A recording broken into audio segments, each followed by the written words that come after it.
pillars. The first pillar is professional services. So skilled people in the rural areas would come together and form a team, and this team operate or maintain a number of boreholes. There is economy of scale, like 300, 400 boreholes. And then the boreholes are monitored through smart monitoring, whether the boreholes are pumping or not, through the accelerators installed on the boreholes. Then you'll know if the borehole is giving water or the communities are not using that borehole. And then sustainable finance through private public partnership. And then this coordinated through a mechanism. So this is an innovation to overcome the challenges that communities are facing in individually managing the water schemes. That has led to the non-functionalities that we have I've shown you before.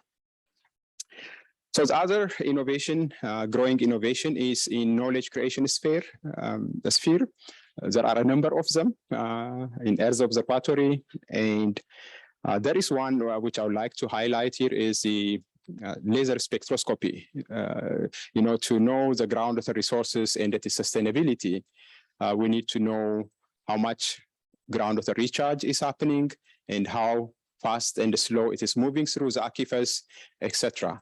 And then there used to be a technique that is employed widely in arid regions in Africa, isotope hydrology, we call it. And in the old days, it will take you like 300, 400,000 USD to install a machine that measures isotopes. And then the running cost for one sample could be as high as $80, used to be like that. But running cost nowadays is going down to nearly $1. And the machines are easy to operate. And this has been invented in 2008, has been commercialized in 2008, and now widely used globally and even in many laboratories in Africa. So this is kind of dynamizing the knowledge around groundwater we have in arid regions in sub-Saharan Africa region. So there are plenty of innovation in groundwater science, groundwater management space, but the uptake of most of these innovations is very slow. And uptake ranges from very quick with little extra effort and very slow, needing extra push and etc.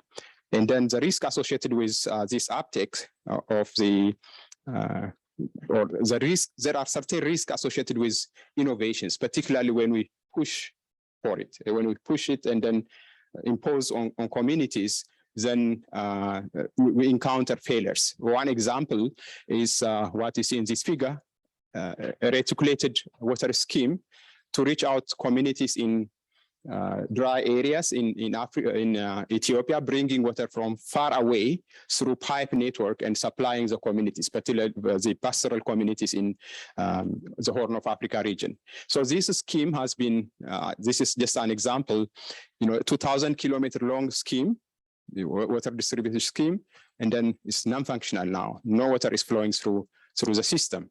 So although it was thought that it's a good idea to bring water from where it is available to where it is not available, if we don't consider the institutional capacity and arrangements, they will be bound to fail. But failures of this sort may be better than innovations that are not tried, because we can learn from failures and then keep on improving.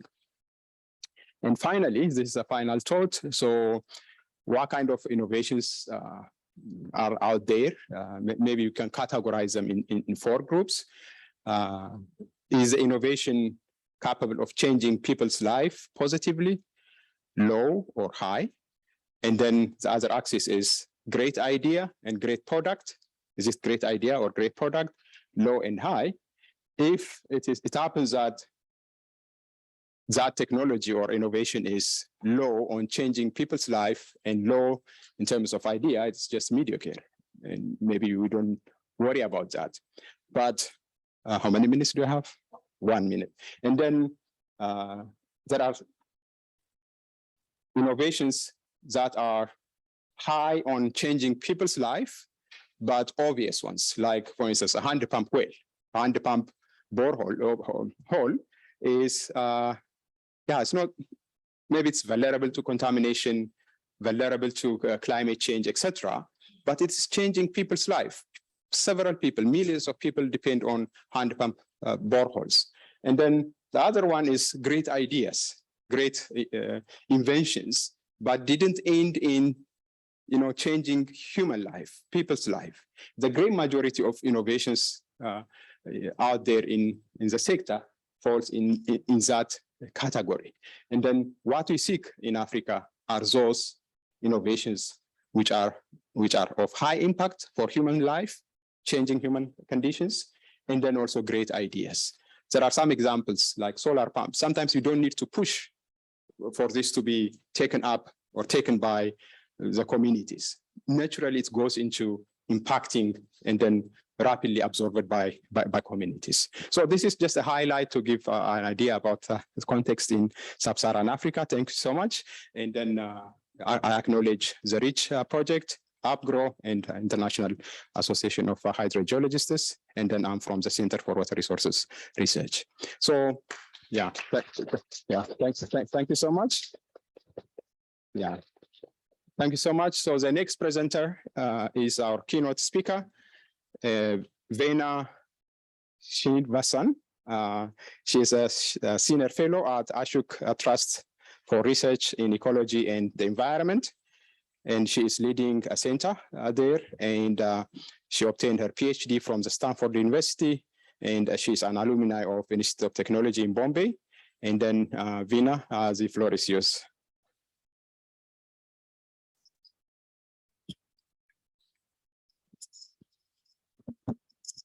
Thank you so much. And as we know that moving from the African context to the Indian context, we're really talking about moving from a situation of groundwater development to groundwater overexploitation. And therefore, the innovations kind of reflect that as well. Just a handful of countries account for 3/4 of the world's groundwater pumping. And as you can see, India is the largest of the groundwater users in the world. We have a massive groundwater overexploitation problem. And the problem is made really hard because we're talking about controlling or influencing decisions made by millions of smallholder farmers of landholdings of 1 or 2 acres each. So very small landholding sizes. And then, of course, the entire groundwater development was driven by food security and livelihood concerns, and that has not changed since we've moved into a zone of overexploitation. Now, of course, there are grave consequences for this overexploitation. There are studies that show that food production could decrease by as much as 20% in future years because groundwater has been overexploited.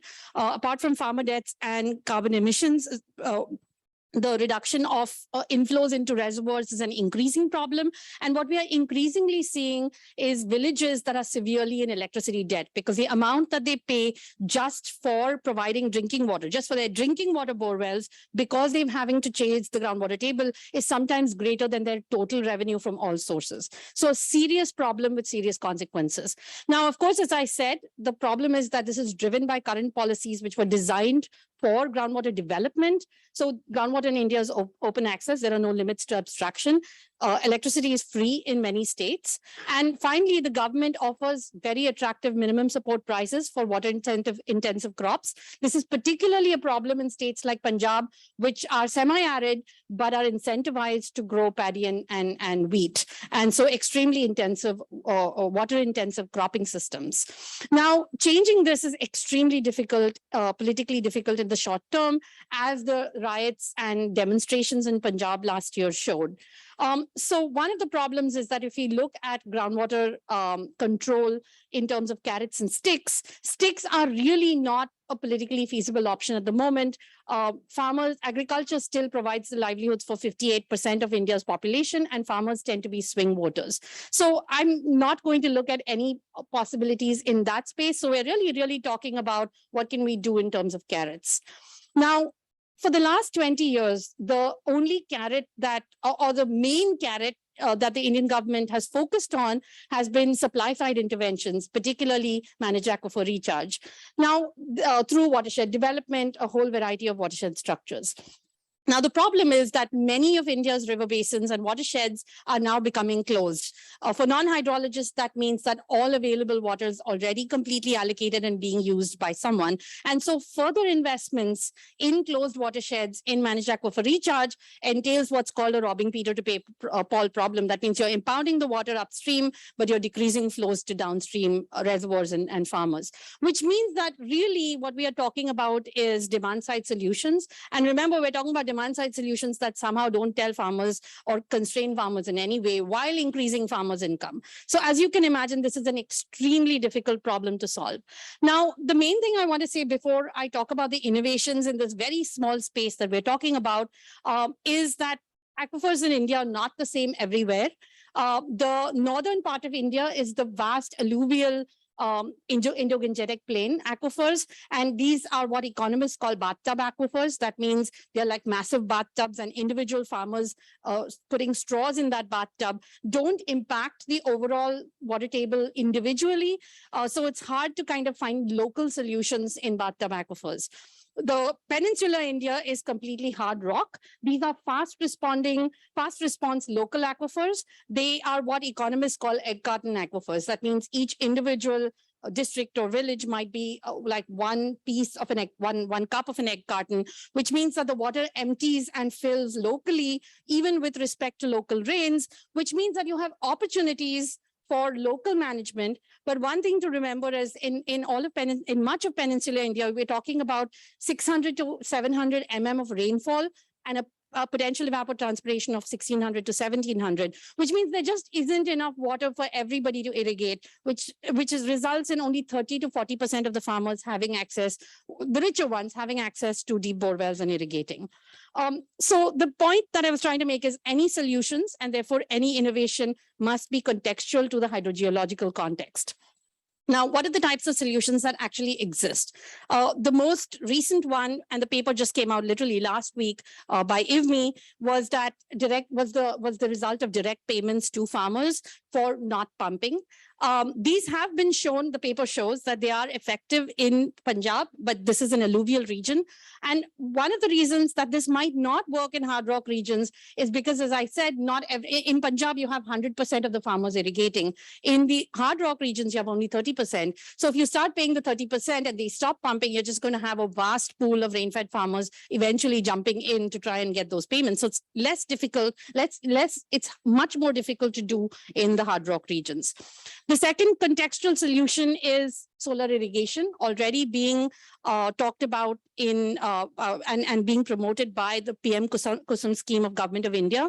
Now, it's different from the Africa context that we just heard about, because solar irrigation in the Indian context is solar irrigation to reduce, not to enable increase in irrigation, which means that it's grid connected solar with net metering. And so what the government is essentially saying is that at the margin, the farmer has the option to either pump or sell the electricity back. So you're basically creating a shadow price for water without, in the absence of being able to charge for it, you're basically saying if you sell the electricity back and not pump, you're going to earn money that way. So it's a different kind of solar irrigation scheme than the African context. Now, again, we've found that this could work in the Punjab context, and I'll explain some of the challenges in a minute, but less difficult, it's not as easy to implement this in the hard rock regions, which are water limited. So people are actually making the most or everything of that little water that they have in their egg carton. And so it's very difficult to kind of cut back from that.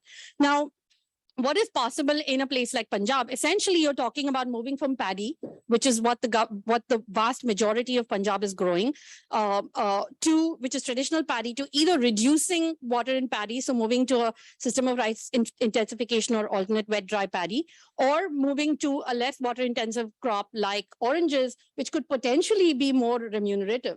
Now, the problem is that paddy, because it is supported by a minimum support price, is less risky for farmers, while oranges, which could potentially be much more on average, the average price of kino oranges is very, very lucrative, but there's a huge uncertainty in prices. And farmers are famously not income maximizers, they're risk minimizers. And so one of the problems that we're facing is even when a sustainable transition, and I'm defining a sustainable transition as moving from a low profitability, high irrigation crop to a high profitability, low irrigation crop. So even when in theory, a sustainable transition is possible, in practice, it's difficult because of the minimum support price policy. So what we're seeing in the innovation space in Punjab is there is, of course, if you have any of these schemes, you need advisories to farmers on how to cut back through smart metering sensors, soil moisture sensors, all of that. And that there's a ton of startups in that space. Where we are seeing the difficulty is basically, so a lot of that's helping farmers move from, I would say horizontally, but not across to switch crops. And that's because the market linkages problem for the low value, for the high value crops, I would say, which are high risk crops, is actually missing. 1 minute. Okay, so the second solution is participatory groundwater management. It works very well in the cotton aquifers, but there, what's required there is better digital tools. We have one on Jaltol on satellite-based water accounting that works there. And the last contextual solution, I would say, is really to help farmers get an incentive for on-farm practices, which is through ESG programs.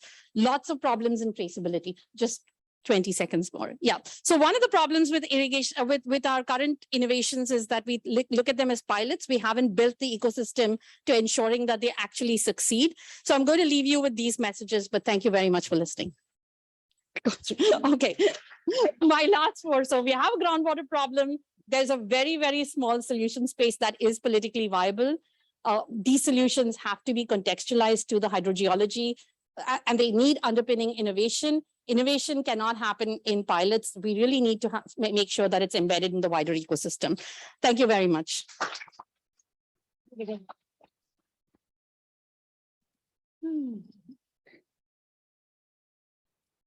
I've got too many papers at the same time here. So with that excellent keynote, I have the pleasure of inviting speakers who will highlight us on various different innovations from different parts of the world. We will start with Matthias von Bremsen. He is the lead of the Department of Water Resources Management at Rumble, Sweden, consultancy services. He's done his research mostly in Bangladesh on high arsenic groundwater, working on projects related to drinking water supply and management of groundwater resources. And I will present all the speakers now at once before I ask Matthias to come up. After Anton, after Matthias, we will have Don Urfels, working with Cigar and CIMIT, agricultural and water systems scientist. He uses mixed methods approaches to better understand and ultimately improve livelihoods of smallholder farmers with innovations that support an equitable and sustainable food systems transformation. After Anton, we have Robin. Robin Grimm is director of the Environmental Defense Fund and the water program there, and also an interim director of OpenET. She leads the EDF's work with NASA Desert Research Institute, Google, and many other organizations on OpenET, an online platform for estimating consumptive water use, which Robin will talk more about. And then we have Claudia Ruz Vargas, who is a researcher with IGRAC, the International Groundwater Resources Assessment Center in the Netherlands. Claudia has graduated from civil engineering at the University of Santiago de Chile, and later on has a master's on groundwater and global change. And last but not least, we have Professor Sharon Megdal from the University of Arizona. She's a director of the university's Water Resources Research Center. And Sharon's research, education and engagement work bridges the academic, practitioner, and civil society communities. And projects examine water governance and management in water-scarce regions, groundwater recharge, and transboundary aquifer assessment. And with that, I welcome Matthias up.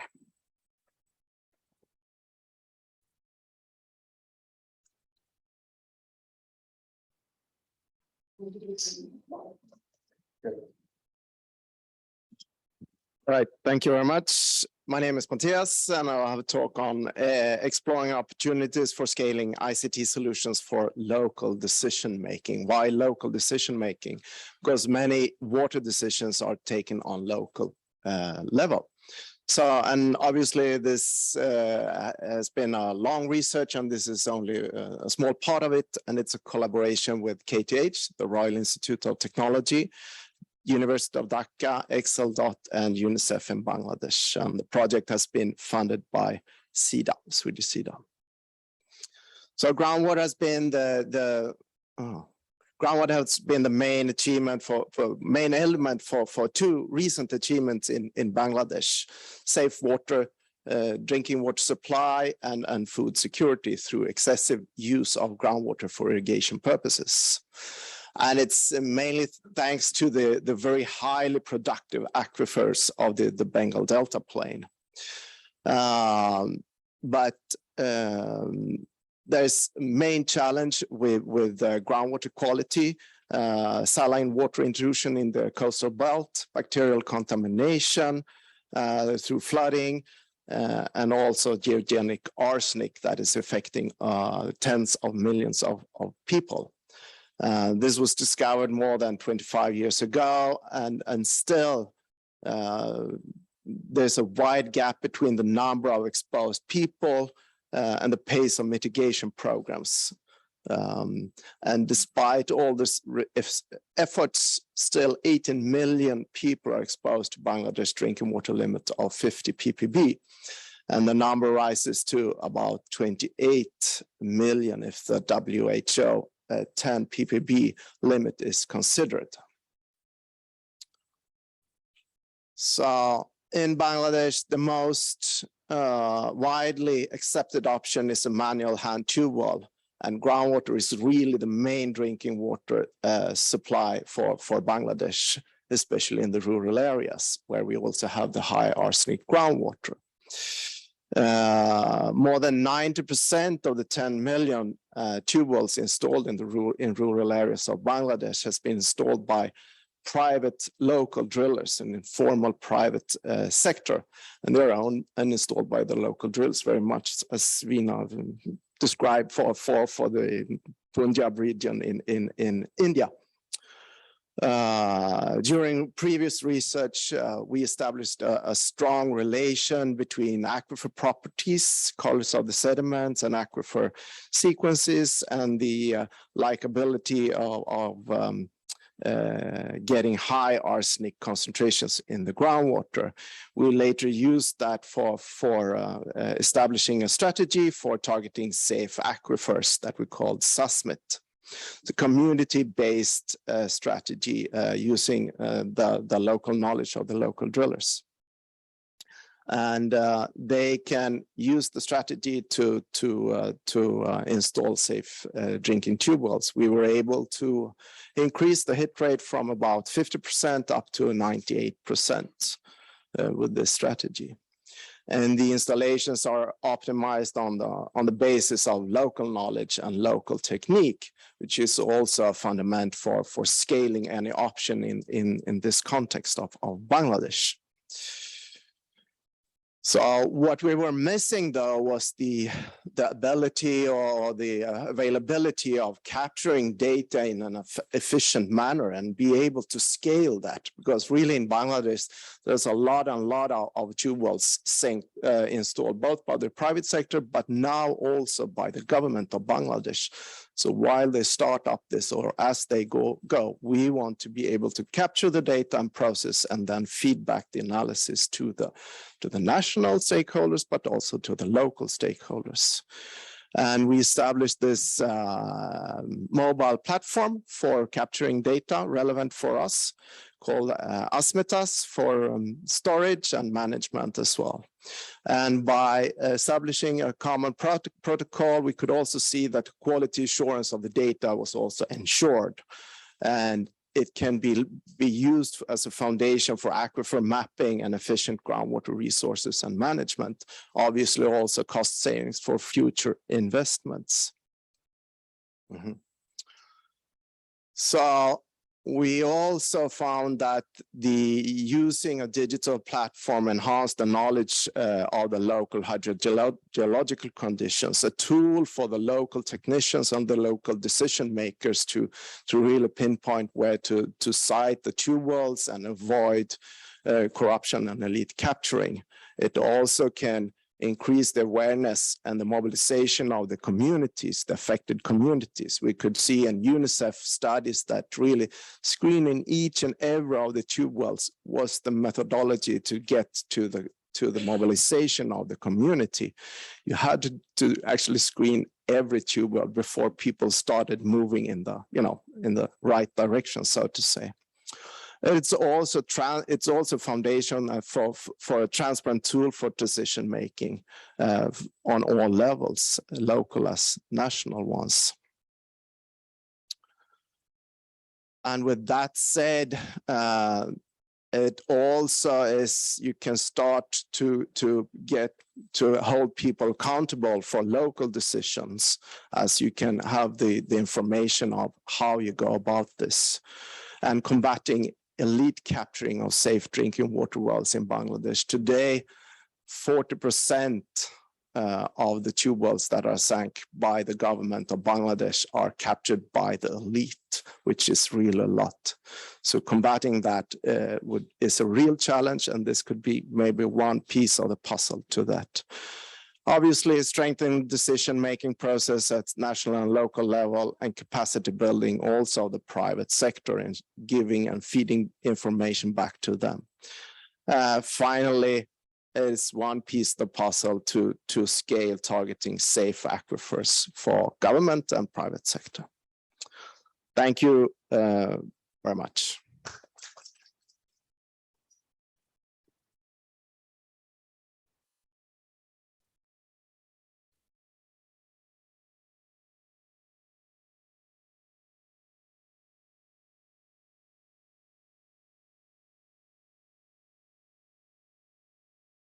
Okay, thank you, everybody. I'm Anton Urfels with CIMMET CGIAR, and I will talk about upgrading groundwater monitoring systems in low-income countries. And I will share some insights and lessons from a pilot study in Nepal, where we supported the Groundwater Resources Development Board in digitizing their currently manual and paper-based system. And that is part of a SIWI systems initiative for South Asia, collaborative work with the CG Institute and universities funded by USAID and the Gates Foundation. So the key messages I want to get across in these couple of minutes now are really about that an effort like upgrading groundwater monitoring systems, it's really an opportunity for a sustainability journey where really a lot of stakeholders can come together and actually have something exciting to discuss and understand each other's problems and value propositions to each other.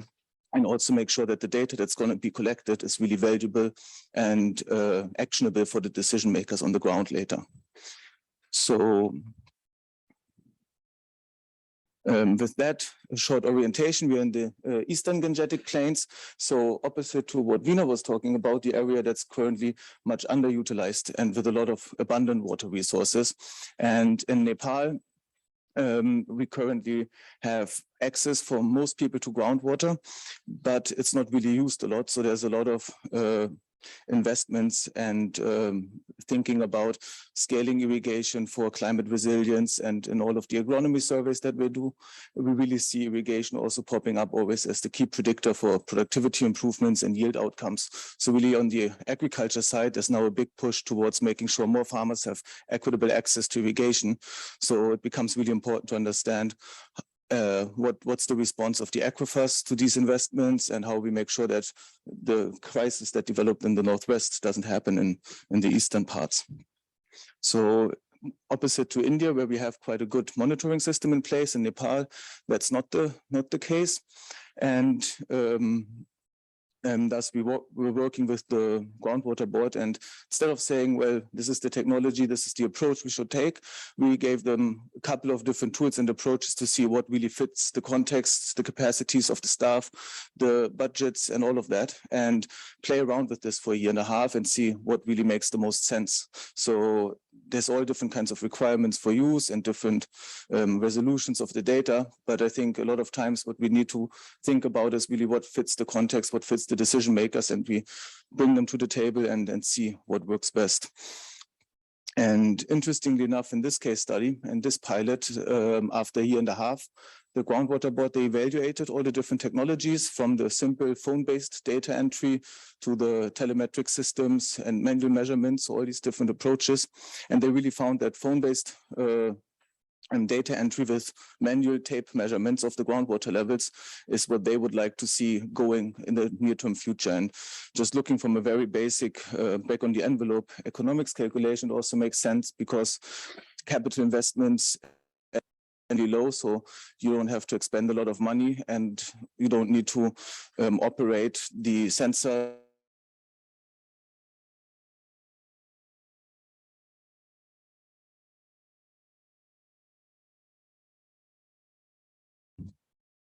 So, yeah, the last thing I want to say also is on the dashboard and the digital side. And so, again, from the start, I think it's really important to get all the people on the table. And what you see in the discussions, what you saw in Nepal, is that people want to see, well, where's our groundwater? Get a feel for where's this important resource? How is that behaving? How is it trending over time? And then more questions that we could not capture in this pilot study, but would need to happen in the next years is, where can we pump more? Where can we invest? Where do we need to conserve water? And also, what is the water quality and other questions like that. But having those discussions from the start and then coming up with very easy to own dashboards, things that the local agencies can develop and improve themselves, is something we really promoted, and also was really much appreciated by a lot of the stakeholders. So everybody can feel they really can have an input and guide the development of the data that's collected, how that's translated into information, and how that can inform decisions. So all of this is also open source, and that's the other important issue, I think, about such efforts, to make sure that all of that data is available and doesn't become locked in behind government agencies or doors later on. So the last slide is on next steps and scaling. So now the Secretary of Water Resources in Nepal, they requested the groundwater board to scale the system to all of the other districts in the low-lying areas for now. But then also there's now discussions, and that's again, I think, the important insight to take away from having such a technological upgrading effort, is on how do we expand the regulatory system for groundwater management, for prevention in Nepal in the future. So those discussions are going on right now, and I think are also an important outcome of having such a technological intervention. And then, of course, there's more research needed on how the aquifer systems, we've heard this a lot, are going to respond, and how we can translate, for example, groundwater level data into more actionable data on where to invest pumps and more tube wells. With that, I thank you very much and look forward to questions later.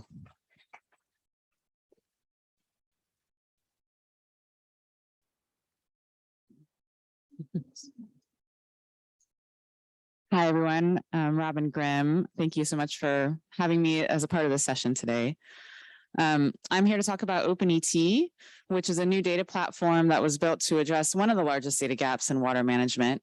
OpenET uses satellite data to provide accurate and consistent information on the amount of water that's consumed by crops and other vegetation as they grow, starting in the Western United States. And I think beyond just OpenET, this talk today serves as a great example of how reliable and broadly accessible satellite-based ET data generally can be a really transformative tool in terms of more sustainable groundwater management.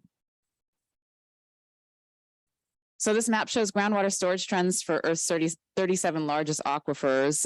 It's tiny, but it is notable that California, where I'm from, is one of the more stressed regions in terms of overdrafting of groundwater basins.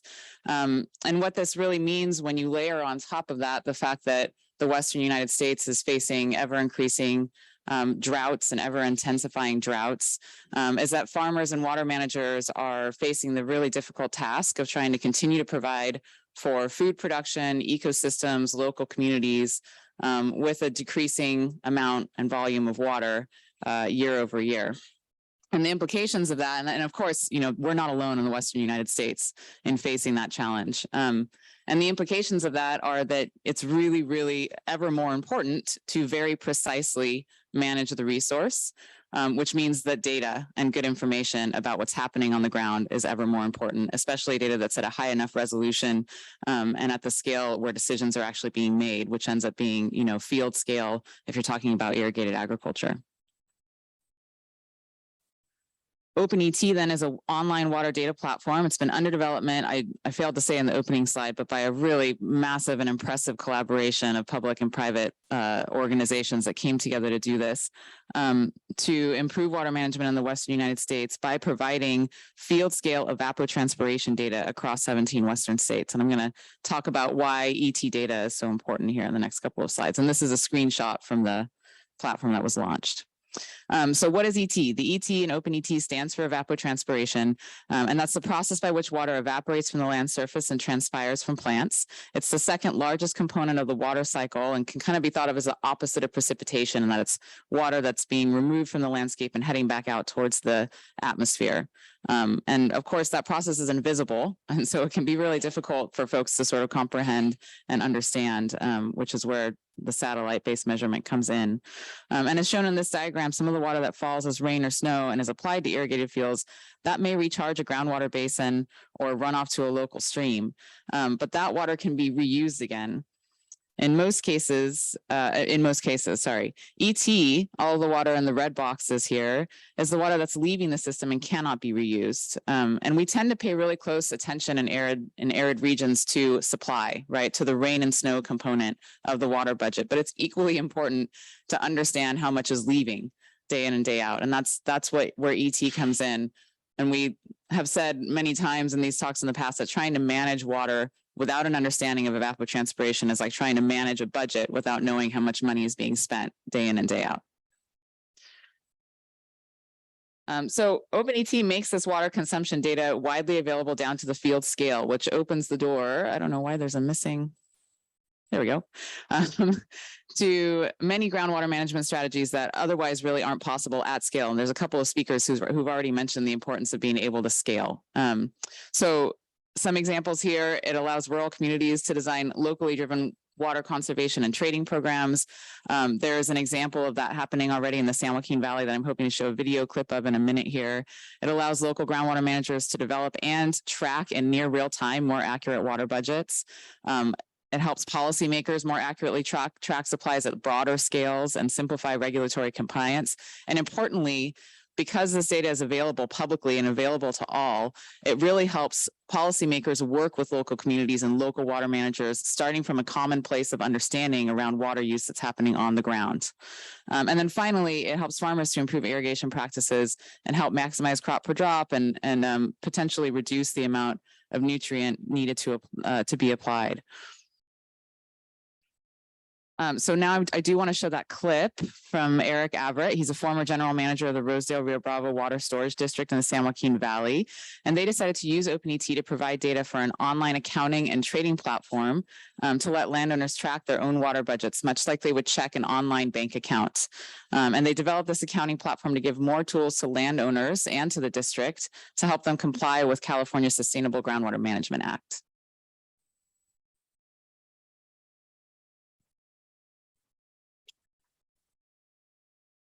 Rosedale is located in Kern County. It's one of a number of water districts that provides both agricultural as well as urban water supplies. Rosedale is located in Kern County. It's one.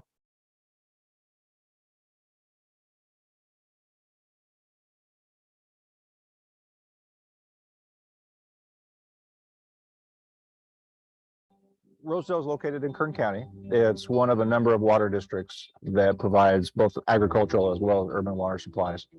Kern County is considered ground zero in the context of the Sustainable Groundwater Management Act.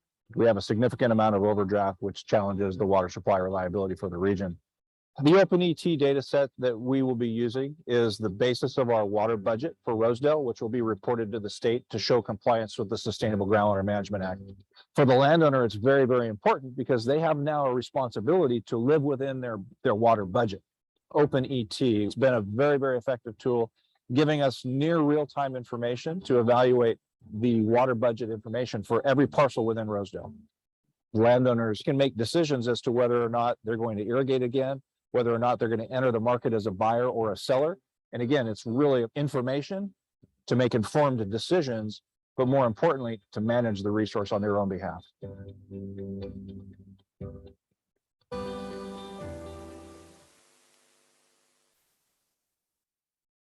We've heard a couple speakers say is just how important it is that these tools be available at the local level, and again, that they be scalable, and that it's not just a pilot, right? That it doesn't just happen in one place. And I think the trick to that is to develop a tool that is broadly available, and at the same time develop these local stories to help motivate and inspire others to use the tool in the same way. That's something that we've tried to do from the outset.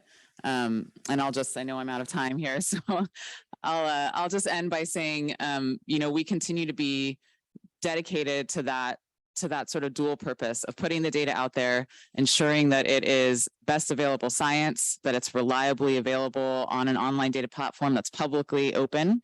So any of you, please go to the platform if you're interested and check it out. It is only in the Western US right now. We have hopes of eventually expanding that outwards.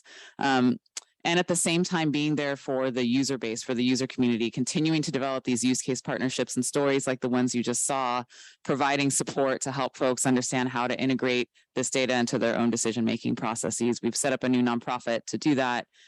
So hoping to continue to develop more stories like that and be around to see it put to better use in many more communities. Thank you. Please.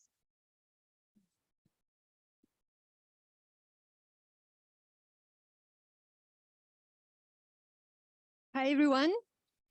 Monitoring groundwater from space, introducing the global gravity-based groundwater product. This is my talk. First, I want to set the scene a little bit on a global context. Groundwater accounts for 99% of all liquid fresh water on Earth. Also, from all the water we use, 33% is groundwater. More than 2 billion people depend on groundwater for their daily needs. Groundwater is the base for our ecosystems, for energy, food security, etc. And I hope that by now, after attending many days of the conference, you know how important groundwater is for all of us. But groundwater is under pressure, mainly overexploitation and climate change. And these have many consequences in terms of quality and quantity, but now I'm going to talk about quantity. Some of them are decreasing agricultural productivity, land subsidence, seawater intrusion, sea level rise, etc. So we need to tackle this. And how do we do this? With an improved groundwater management. But this doesn't come out of thin air. So this is based on other things that have to be taken into account, such as groundwater monitoring and groundwater assessment. So I want to focus on monitoring, because monitoring on a global scale is not doing really well. There are poor in situ capabilities to measure how groundwater is doing. Groundwater monitoring stations are sparse, and they are unrepresentative in many places. And in some other places, data is not shared. So we really have a gap there. And well, we thought, okay, if we cannot rely on groundwater in situ groundwater monitoring stations, what other options are there? So that's why we decided to look at satellite technologies and see how this can help us to monitor groundwater. And this is how this project comes. The idea is to develop a product of groundwater storage variation, and this is based on a cross-cutting combination of GRACE and GRACE follow-on satellite gravity data. So these are two satellites, with water storage data based on the existing Copernicus services, which is the monitoring network of Europe. Other characteristic of the product is that it has global coverage. It has a resolution of 0.5 degrees from 2002 to present with temporal monthly resolution. And the idea is that later, after this phase, it can be implemented in the Copernicus Climate Change Service for further use. So just a few words about how it works, because some of you wonder, well, how can you measure groundwater from space? That doesn't make sense. You cannot really see it. It's true, we cannot really see it, but we can derive it from other data. So the missions of GRACE and GRACE follow-on, they measure, well, they can derive the change in the pull of gravity. And if you remember from high school, gravity is related to mass. So what are the masses in Earth that are changing? Not the mountains, they're always the same place, but they are water. So for example, if you pump an aquifer, if a glacier moves, if snows melt, etc., you will find a change. So this is how we can derive total water storage, which it is the sum of all these components. So groundwater, glacier, snow, surface, and soil moisture. But if we measure this little equation a little bit, we change it. Yeah, we can say that groundwater will be what is left if you remove from the total all the other components. So this is how we get the product. And these are some of our first results. We are very excited. So we can see here the trends of groundwater storage change from 2002 to 2016. It is very preliminary and it's not published yet, but now you have a little preview. And if we compare this, for example, with global models that already exist, for example, water gap, we find similar hotspots of anthropogenic groundwater depletion. So we can see that there is at least some relation with other models. By the way, it's good to mention that the difference between this product and a model is that our product is based on measurements from satellites. It's not a model, although it has some modeling component. We are also trying to compare this satellite product with in situ data, but in some local regions. So for example, we are focusing different aquifers of the world, in this case, the Floridan aquifer, where there are in situ monitoring stations. So we calculated the same parameter as our product, and we can see that there is a high correlation, like 0.8. So it seems that it's doing well, but of course, there are many uncertainties that we are also going to address during the project. And during the project, also, we conducted a survey to see what people, well, first to promote the project and also to see what people expect from it, what they would like to have in terms of spatial and temporal resolution, how to represent uncertainty, how to share data. And it was well received, like we collected 80 answers. And from all the answers, we saw that around 82% of the people think that they can use our product in their current work. So that's very exciting for us, of course. And we also gave the opportunity to them to tell us how they were going to use it as an open field. So when we collected all the ideas from the possible users. And I grouped them here so we can see them better. But mainly they think that they can use this product for advocacy, awareness raising, science policy interface management, in combination with models, and also for monitoring and forecasting, among others. So there is a high potential for the product. Well, and some conclusions and recommendations. Well, G3P is an innovative tool that contributes to understand better groundwater, especially on a global scale. We can see where it's depleting, there's more groundwater, and it has the potential to support other activities such as water source management, risk assessments for water security, drought monitoring, etc. And yeah, the reason why I'm here is because this is a valuing groundwater session, and G3P can contribute to valuing the resource more, especially in areas where it's not possible to measure, so where no other tool is available. So this is it. Our project is funded by the European Commission. Yeah, if you have any question, you can ask me. Thank you.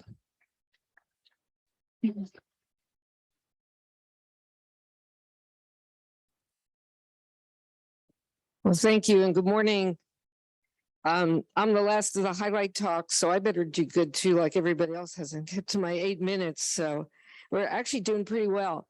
So it's my pleasure to be here to talk to you about managed aquifer recharge. And really, this session is about valuing groundwater. And this is about that aquifers have value as the storage reservoirs for groundwater. And we could take advantage of that through some innovations in how we store. This presentation is being made on behalf of collaborators from Australia and elsewhere. And I'm going to talk first a little bit about what managed aquifer recharge is in water banking. I'm going to talk about 2 case studies very briefly, and then summarize with conclusions and findings. And I do want to note that I don't know if anybody else has done this or tried, but I've actually uploaded some files on the app, and I'll refer to the ones, and I hope you can find them there. Somebody needs to tell me if you can. But can you? Yeah, but anyway, at the break or something, tell me if you can, because it's actually a very great app. So anyway, recharge. Not everybody's a hydrologist. I'm not a hydrologist or hydrogeologist. I'm an economist by training. I work on water policy and management. And very simply, recharge is just adding water to an aquifer. But managed aquifer recharge refers to when you're deliberately doing it to meet some kind of objective. And so I'm talking here about kind of the why. Why do we do this deliberate adding of water to aquifers and have it become groundwater, and less about the how? But the how you do it tends to be in different ways, through infiltration ponds, through well injection, through riverbank infiltration. There's different mechanisms for it. And why you do it, you can do it to improve environmental flows, reduce evaporation, salinization. And as we'll see in a minute, a lot of effort is going into managed aquifer recharge to improve water security. And you can use managed aquifer recharge to deal with temporal variations. So you can store when water is available, be it flood water, or when water is more plentiful, to use it when it's less available. And this kind of intertemporal is often called water banking, where you're banking it like in a savings account for the future withdrawal. And so really why it's deployed is quite key here. All right. There's a global community of managed aquifer recharge. There's a lot of focus on it with all of the problems of flooding and drought and all that. Lots of papers. I have a forthcoming paper with a co-author where we've looked at these two volumes over here on the right that are both open access. And in the 25 countries and case studies we looked at, in 75% or more of the cases, these more efforts are created to improve water security. Now, to talk a moment about Arizona, and this little publication up here is one of them that I uploaded. It's very important that you have a sound institutional regulatory framework for managed aquifer recharge. You have to have the right accounting of the water for both knowing how much you can then withdraw and to have all the parties understand it. And so Arizona really does have a very good framework. I talk about it in this paper. We've created at our state a water banking authority. Arizona is located in the southwestern United States, just east of California. We're a landlocked state. And in case anybody doesn't know, there's a map up there. We've had for now 25 years an Arizona Water Banking Authority that stored water for many years when we weren't using all of our Colorado River allocation. And if you follow the news anywhere in the world, pretty much you probably heard that we're having some difficulties in the Colorado River Basin. But we do have some sizable amounts of water in storage to pull out. And it's been stored in the underground aquifers. So that's been a great success story. Wish we had more in storage there. Another success story is the Gila River Indian community, one of our First Nations, an indigenous community. They're sovereign when they come to water, but they've chosen to partner with the state framework for water banking. And actually it is helping them monetize some of their storage credits and achieve their goals for their integrated water management very effectively. And I have a little thing I wrote on that, which I've also posted there. We do have outstanding issues. I don't want to simplify and suggest everything is great, particularly related to recovery. And it has to do with our somewhat lax regulations having to do with location of recovery relative to storage. Now with Australia, I'm speaking here about a paper that's also posted in the app that the other co-authors wrote. And everybody knows about the Murray-Darling Basin. It's an iconic basin worldwide for these discussions, much like the Colorado River Basin. There's marketing of water and so forth. But what the experts have said is there's great potential for more aquifer storage if there were the sound regulatory system in place, and particularly across the states, because there are multiple states for this basin, much like in Arizona, and some of it is lacking. And so I've been in discussion since I'm here with the primary co-author, and I'm looking for a photo of what he wrote me in an email because I want to read it to you.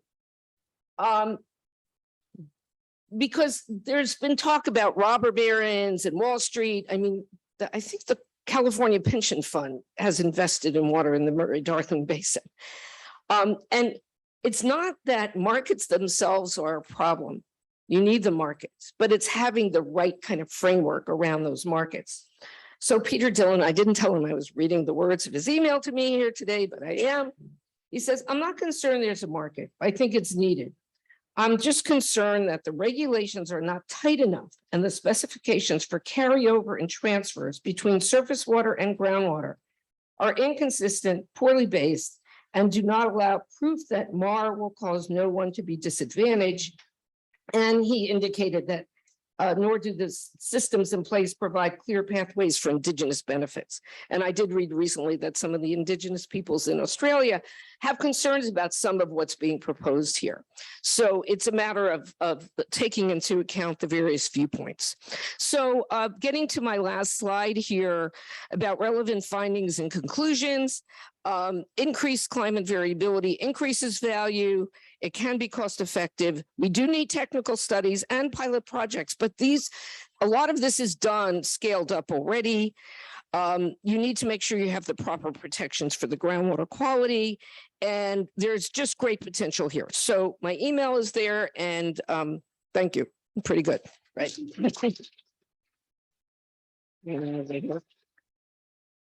Oh, I took the microphone. Thank you so much. Thank you, everyone. Wow, so much being said. God, I'm filling my notebook. I hope you have done too. And what I really particularly liked is that if we combine all of these tools and all of this thinking and all of the experience from the ground all the way up to the sky, I think we're pretty much done in solving the groundwater matters, do you think? Okay, maybe not quite. Next year's World Water Week is actually going to focus on innovations. So maybe we'll have complementary experiences then. You're most welcome back then to submit your abstracts and present. But now, initially we had thought of having a World Cafe breakout groups, but this room doesn't really lend itself to that, I'm afraid. So we decided instead, we'll first do an icebreaker where you will sit, talk to the person next to you and discuss, and then we'll pick this up and continue discussing in plenum, and we'll have a Q&A because I'm sure you have plenty of questions to our speakers, things you want to learn more about and inquire on. So take a few minutes with the person next to you and discuss what are the key themes around groundwater and innovation that you have picked up at the Water Week this far, or maybe you come from an environment, a business or so, where you have great ideas.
okay, everyone?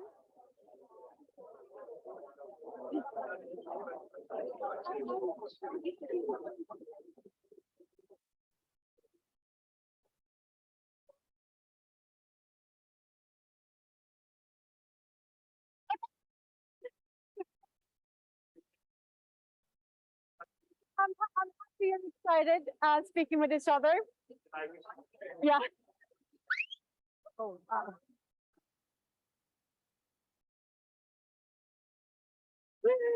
just what you need. Oh, it's fantastic. The seed enthusiasm. I guess that means that you all have ideas, you have innovations back in your pocket, and you want to discuss them. Excellent. Can we hear a few thoughts? Do we have any hand? All right.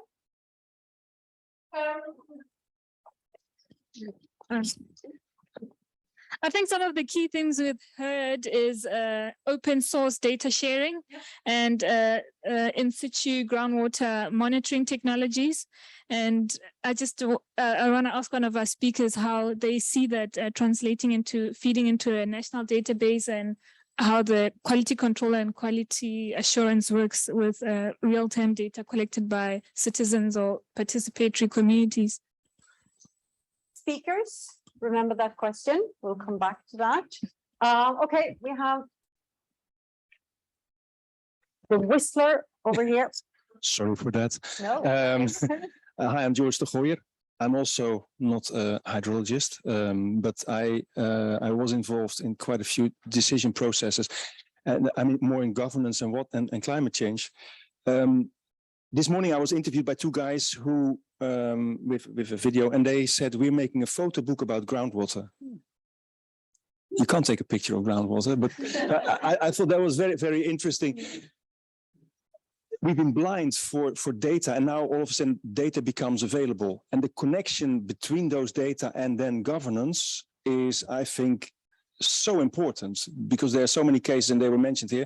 When you told us that it's only for the Western states of the US, I was so disappointed, because I know that NASA is also working in Africa, and there is a need for that kind of data. How much are we spending? I thought it was such a good metaphor. So the link between all this information and data. Professor, you were talking about drilling, but I said, why are you just drilling? Why not sort of first thinking about where to drill? So I was very interested in why there's so many sort of non-successful drillings happening. I think so many questions, but the link of those data, of all those systems that you were presenting, your system is super interesting. How do you link that to governance? And because it has not been available, how do you make that link? I think that connection is essential to create value with all that information that you get. Sorry for talking so long. That was excellent. That's actually the seminar I'm in charge of next year, so I will definitely speak to you. Please, next. Hi, I'm Victoria Edwards from FIDO, and I'm a little bit embarrassed because I'm from the trade, and there's very little trade here. And what we see here is some great work, a lot of doing the same thing. We need to see, why isn't the industry here saying, listening to this, why is there not a global sharing? Why is the industry enforcing without taking knowledge from this great research that's being done? Why are not this open data, which is absolutely key to solving, whether it's, it's non-revenue water, it's leakage, it's groundwater, the fact that the world is facing day zero and we need to work together. And what I'm not seeing is this great work being listened to and acted upon and shared at a global level. And the industry, come on, you should be really at World Water Week. I think there are about 2 or 3 companies.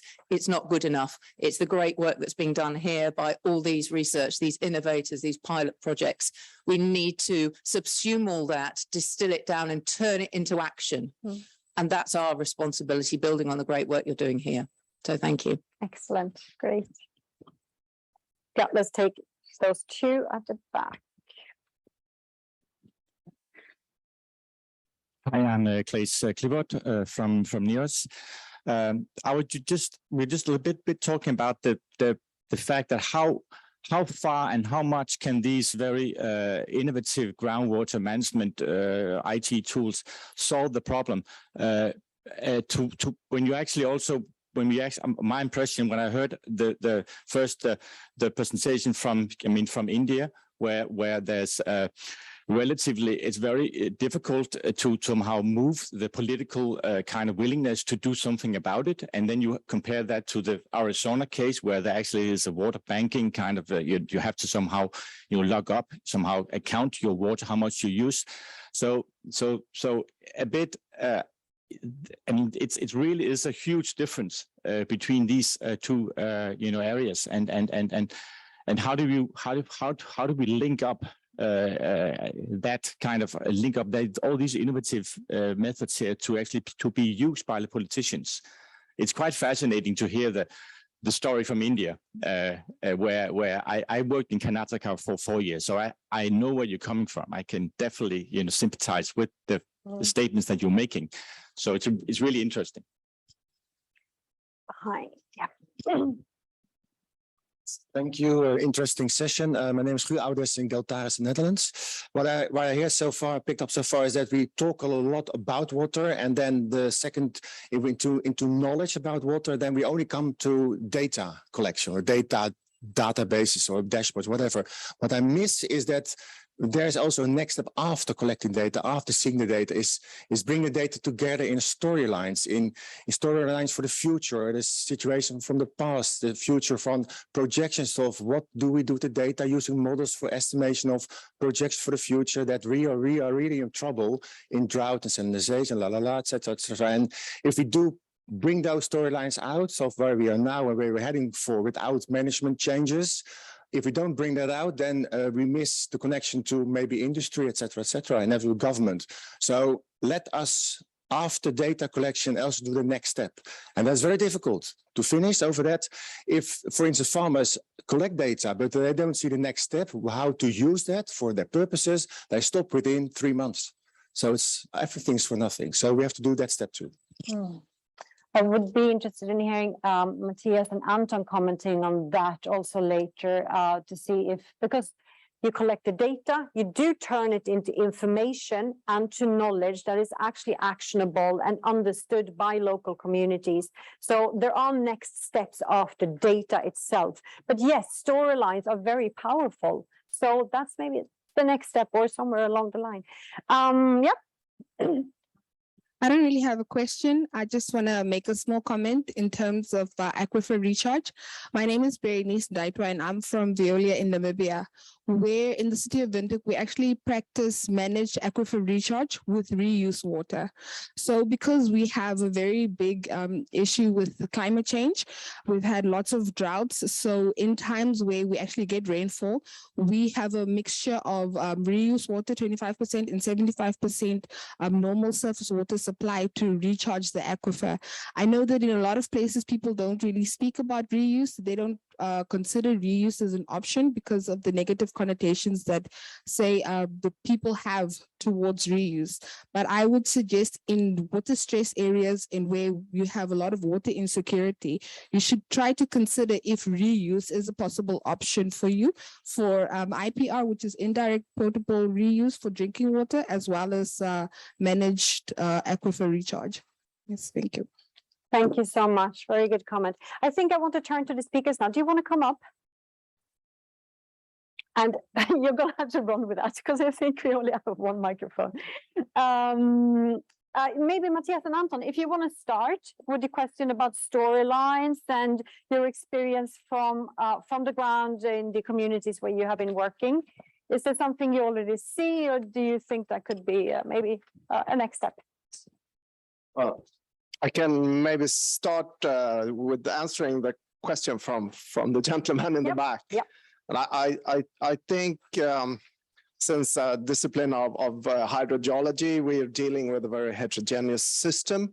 And historically, there are some modeling tools and analytical processes that we are using.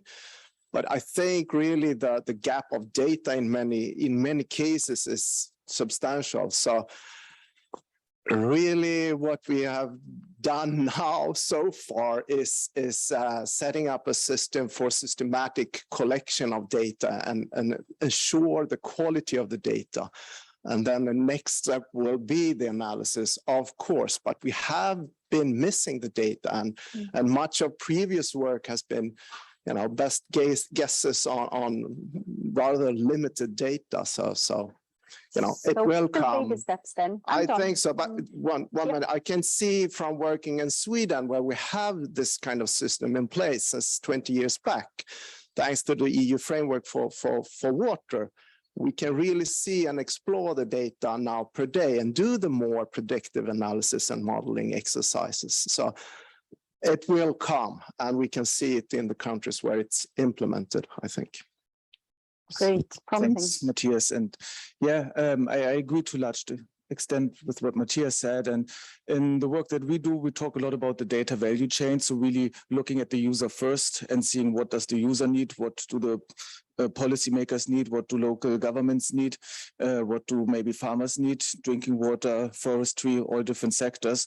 And then working back from there and seeing what data can we collect, what systems are set up already. As Matthias is saying, in a lot of places, we don't have enough data yet, so you can't overpromise either. And it takes time to first collect the data and build the capacity to analyze it and translate it into what then I call actionable information for decision makers. So we're very much aware, and I think what's key, and I agree very much with you, is taking everybody on board at each step to make sure that the whole data value chain caters to the user. And that takes time and a lot of capacity building and patience. But yeah, very good point. Thanks. Yes. Yeah, I think that on a global context, we can find a lot of different realities. So in some places, there is no data and you really need to focus on getting the data. Then in other places, you have data, but people don't do anything with it. So you need to create some information, baby steps. Then you can create models and then you can create reports. But then, and there's a point that you said that I really like it. How do you make like the politicians and the important people to pick up on those things? Because in many places, all these reports end up in a PDF file and then nobody does anything with it. So I think it's really important to focus on all these points. And of course, we cannot do everything at the same time. So some people will be dedicated to data, others to information and so on. But I think we are on a good path. Yeah. Can I add? Absolutely. Yeah. So I think that we've covered kind of, because again, speaking to the user of the back, because I agree with everyone, data is the first step. What's the second step? We've talked about community and government as being two users, but I do want to talk about industry because I ran through that in my presentation. But I think it's really important that there's a lot of interest from industry about let's buy or let's incentivize or pay a premium for farmers that are either doing organic or really responsible on-farm practices. One of the big problems we've seen, at least in the Indian context, where you're talking about millions of smallholder farmers, is how do you locate them? So even the really, really good companies that are the most progressive of the lot are able to vaguely say, like, we buy cotton from this general 7 districts, but they're not able to say which farmers they buy it from because of the way supply chains are.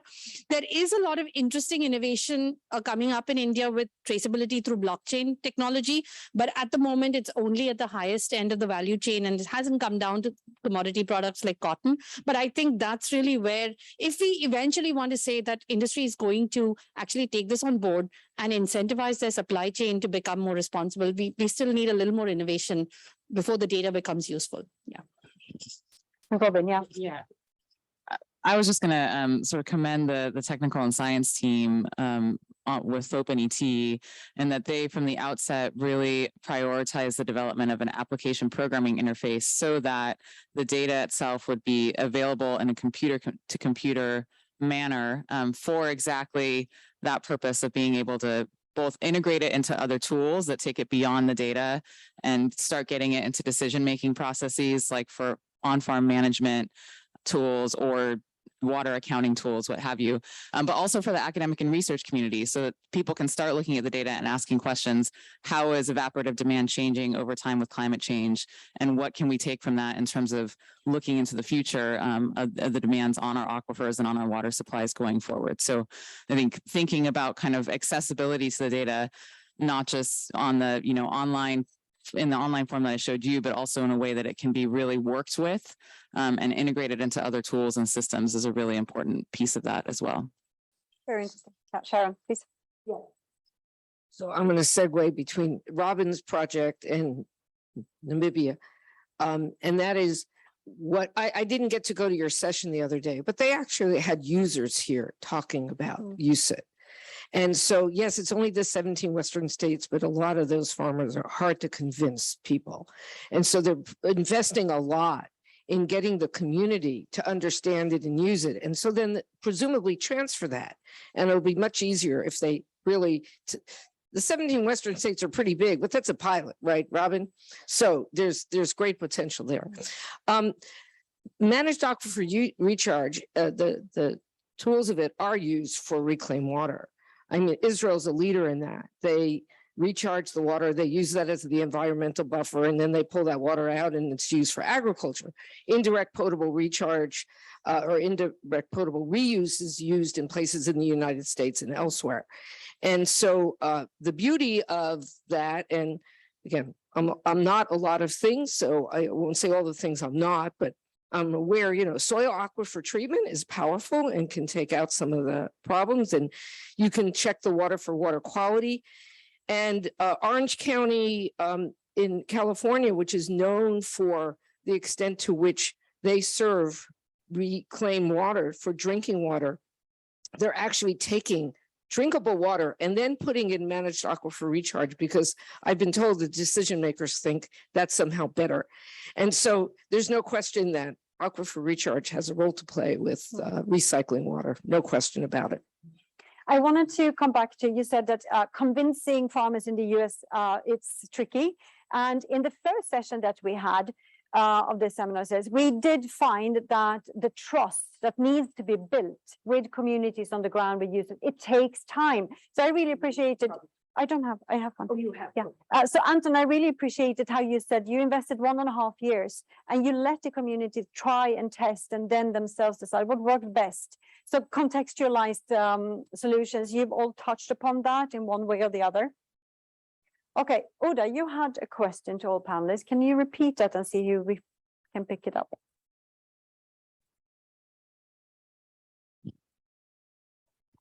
Yes, it was directed to Anton. My name is Odai Humuma. I'm with the Department of Water and Sanitation South Africa, and I'm a groundwater scientist, a hydrogeologist there.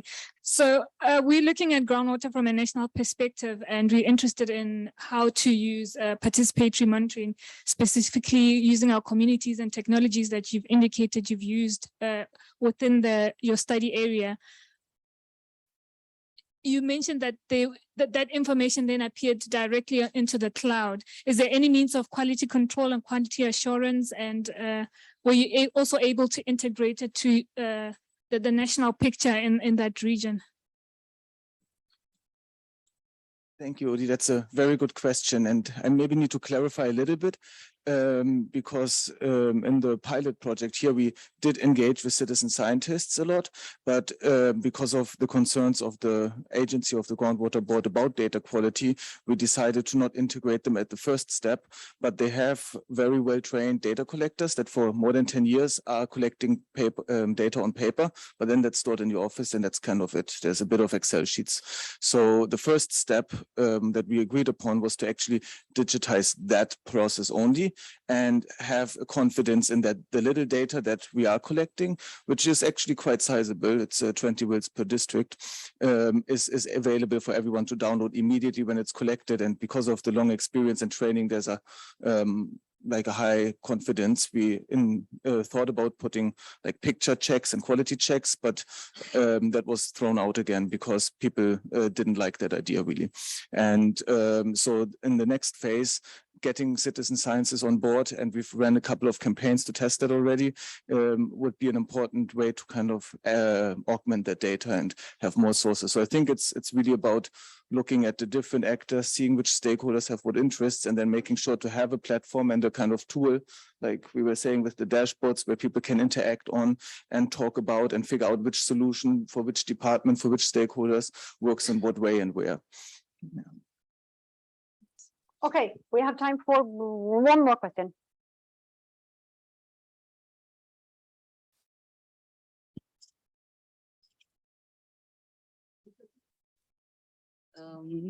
Hello, I'm Sabina. I'm from Department of Water Resource and Irrigation. Hello, I have been part of your workshops many of times, and So in the review workshop, so given that, and also it was a part of our discussion back then also. Yeah, just to clarify, those datas are like, as you are told, those datas are with the department since 1989, and it was started with UNDP. And the datas are like, I don't think you can rely on that because I have been a part of that project. I have done that. I have seen the data, and it is so sparse, and the timeline is also not coherent. So it's a very good effort that you have started. So, and we are working on developing monitoring guideline in ministry now. So I'm working on that, so we can work together future. So thank you again.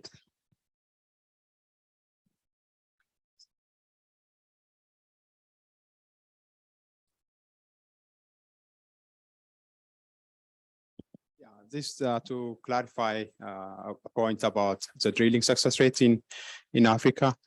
So there is a region, arid region in the Horn of Africa region, whereby it's a difficult hydrogeology. Water table is very deep. And if we find water is saline, salty waters, and then difficult also to drill, the drilling rate. And then in some reports, you find that, 80% of the case, you don't find water. And if you find it, it is. So what innovation do we have to overcome this huge challenge? This doesn't represent the entire Africa. Yeah, this is part of Africa, arid region in the Horn region. You hear about this from droughts and then, quite frequent droughts there. So one of ways to overcome this challenge is through protecting strategic boreholes, successful boreholes, and guaranteeing that they run during difficult times, during droughts. So how do you do that?